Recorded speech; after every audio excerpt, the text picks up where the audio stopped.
Right, guys, so following on from this morning's session, we didn't get a chance to look at converting an amount into a percentage. So we're going to look at some questions now where you get a chance to have a little go at that and watch me do a few example questions as well. So amounts as a percentage, let's have a look at two questions and I want to give you some to do yourselves. Harlow scored 8 marks out of 20 in a science test. Write her score as a percentage. So first things first, the easiest way to write an amount as a percentage is to set it up as a fraction. So she scored 8 marks out of 20. So yeah, total marks available 20. Harlow scored 8 marks. Now, to convert it into a percentage, write it as a fraction out of 100. That way, the top number can therefore be our percentage. So the question being really is, well, how do I get from 20 up to 100? Well, I multiply it by 5. And whenever you do to the bottom, do to the top. So 8 times 5 is 40. So now I've got a fraction that's written out of 100. I can easily put that as a percentage because I can then write it as 40%. Anything out of 100 can be written as a percent because hopefully we may be aware that percent means out of 100. So 40 out of 100 literally translates into 40%. So what did I do? I wrote it as a fraction. I then converted it into one that was out of 100. So I worked out how I got from 20 up to 100. And whatever I did the same to the top number to give me my new value. Here's another question. So a smoothie weighs 500 grams. 200 grams of banana is used to make the smoothie. Write the amount of banana used as a percentage of the total weight. So step 1 is to write it as a fraction. So what we've been given, write it as a fraction. So the total weight of the smoothie is 500 grams. Could put a little g in there, and then 200 grams of that is banana. So 200 grams over 500. Now remember, I want this fraction to be out of 100. Okay, not 200, not 500, I want it out of 100.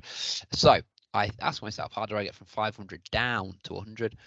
And I do division. I divide by 5. Now, this is important to get from 500 down to 100, or in the last example, 20 up to 100. We're either going to divide or multiply. Okay, we never add or take away. So I divide by 5, and whatever I do to the top, to the bottom, I do the top. 200 divided by 5 is 40. Now, if you need to, feel free to set up your bus stop division because we believe this will appear on the non-calculated paper. 5s into 20 go 0, carry the 2 across. 5s into 24, sorry, there we go. 5s into 2, 0, carry the 2 across. 5s into 24, 5s into 0, 0. So that's where the 40 came from. And once again, write it as a percentage, 40%. So 40% of that smoothie is banana. Yummy, yummy. Okay, so they're the two examples that I've got. Now I want you guys to do now is have a little practice yourselves. So there's questions A and a B on the screen there. So I'll leave the screen on for about 5 seconds. You can pause it, answer the questions, and then you can move on to the next questions.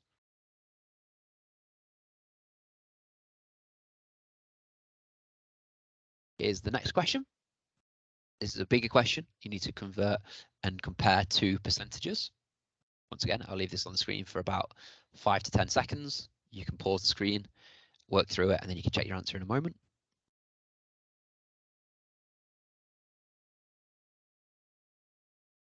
And then the final question is this one here. This is taken from a previous exam paper.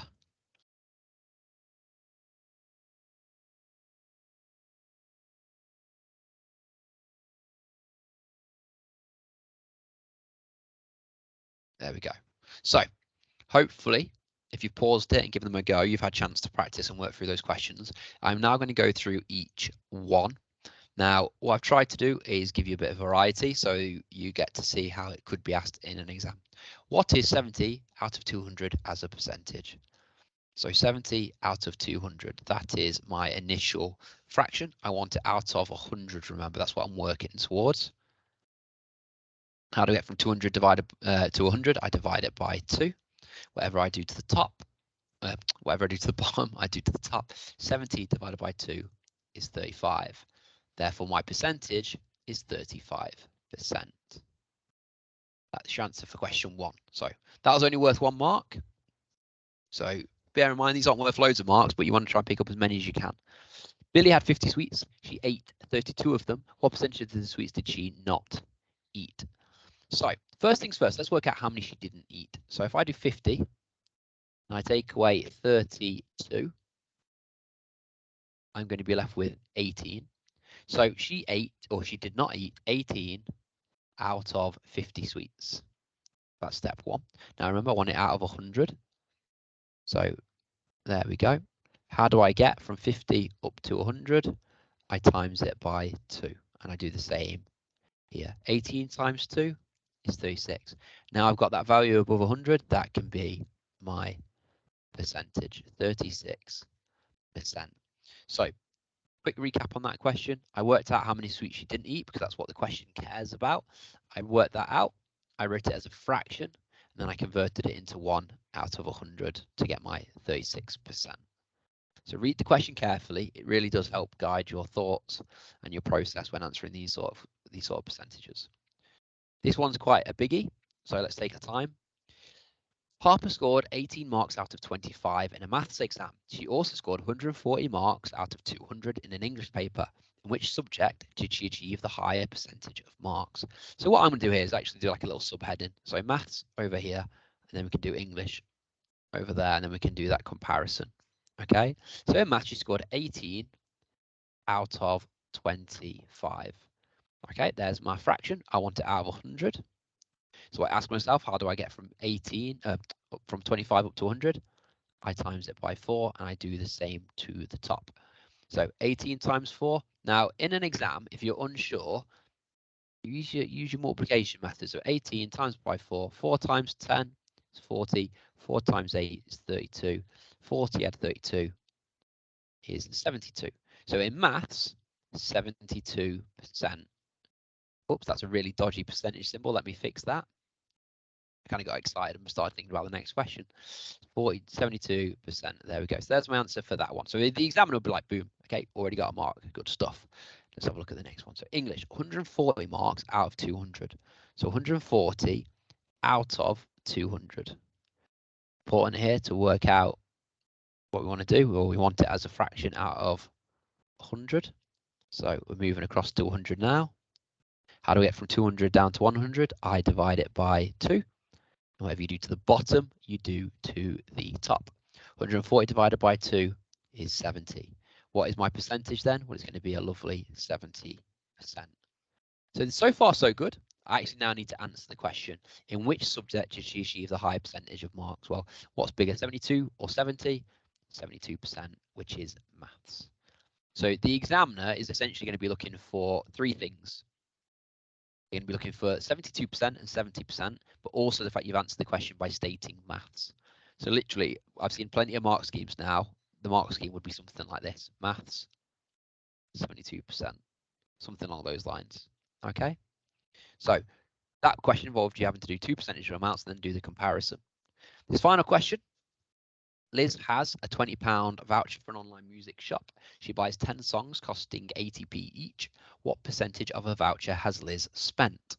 What percentage has she spent? Okay, so this is quite important here. 10 songs at 80p each. So 10 times by 80p. Well, that gives you 800p, or as we would normally say in a shop, £8. So she spent £8 of her 20. So if we were to write that as a fraction, it'll be 8 over 20. Okay. Once again, next step, want it out of 100. How do we get from 20 up to 100? We times it by 5. Whatever we do to the bottom, we do to the top. 8 times 5, let me change the colour of my pen. We'll go for a nice shade of blue, is 40. Write that as a percentage, 40%. So this last question, which you should hopefully have worked through and watching now, is a legitimate exam question from the past. Okay, so be prepared that they might chuck in something else, you know, a quick multiplication or a division before you get to that point. But once you've got to that point, get your percentage out of 100, you're good to go, whether you're timesing up or scaling it back down. This is going to come up on paper 1, so it's going to be non-calculator, so it won't be too difficult, and hopefully the numbers are quite nice. So multiples of, you know, 20 or 25 or 10 or whatever it may be, scale it up or scale it down, get it out of 100, get your top number to be the same, and then boom, you've got your answer. Okay, but hopefully that rounds off the session from this morning. We looked at indices, which I've set you an assignment on Centurion. We've looked at some ratio stuff and then also amounts as a percentage. Hopefully then that completes a good trilogy of topics. Hopefully you found it interesting and beneficial. I will see you guys soon, and thanks for watching.